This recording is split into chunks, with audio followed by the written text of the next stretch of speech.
Hi hello welcome back to my channel. అందరూ బాగున్నారండి? మేము బాగున్నాం. మీరు అందరూ కూడా బాగున్నారని మనస్ఫూర్తిగా నేను ఎప్పుడు కోరుకుంటాను.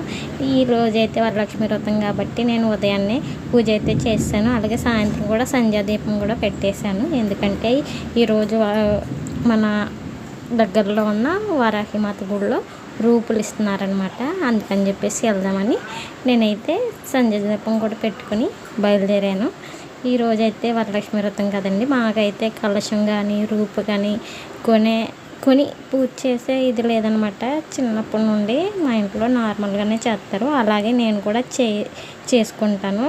అంటే ఎక్కువ ఆర్భాటాలకి వెళ్ళకుండా మా స్తోమతకి బట్టి, మా పరిమితిని బట్టి మాకున్నంతలో ఉండే ప్రసాదాలు చేసి నార్మల్గా అంటే ప్రతి శుక్రవారం ఎలా చేస్తామో అలాగే వరలక్ష్మి వ్రతం కూడా చేస్తాం. కాకపోతే కొంచెం ప్రసాదం చేస్తాం అన్నమాట ఎక్కువగా. మిగతా శుక్రవారాల్లో మనకి అందుబాటులో ఏది ఉంటే ఆ ప్రసాదం పెట్టి చేసుకుంటాం.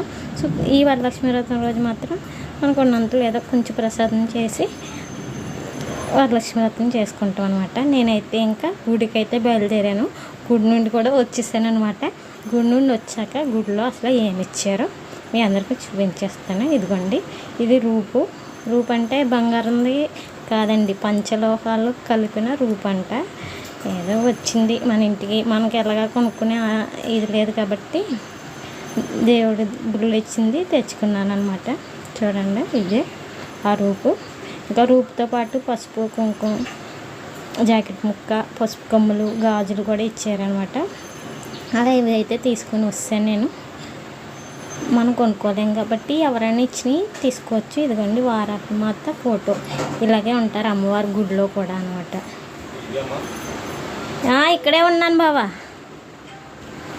ఇంకా నేను గుడి నుండి వచ్చిన తర్వాత నేనైతే పిల్లలకి రాఖీలు తీసుకురావడానికి అయితే బయటికి వెళ్ళాము. రాఖీలు తెచ్చేసాము, స్వీట్లు కూడా తీసుకొచ్చేసాము. అందరికీ రాఖీ పౌర్ణమి శుభాకాంక్షలు అండి. అలాగే శ్రావణ శుక్రవారం శుభాకాంక్షలు. ఓకే ఫ్రెండ్స్, మా ఛానల్ కొత్త వాళ్ళు ఎవరైనా చూస్తే లైక్ చేయండి, షేర్ చేయండి, సబ్స్క్రైబ్ చేసుకోండి ఫ్రెండ్స్. చూడండి రూపు ఎంత బాగుందో. ఇది బంగారం అని అనుకోకండి, ఇది పంచలోహాలతో చేసిన రూపు మాత్రమే. నాకైతే బాగానే నచ్చింది. ఏదైనా దేవుడి దగ్గర నుండి వచ్చింది కాబట్టి మనకి లక్కీ అని భావించి నేనైతే ఇది రాసుకున్నాను అనమాట. చూసారా? సరే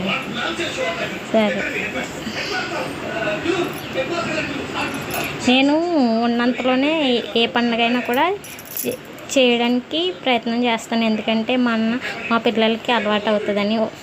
మా ఛానల్ మీకు నచ్చితే లైక్ చేయండి.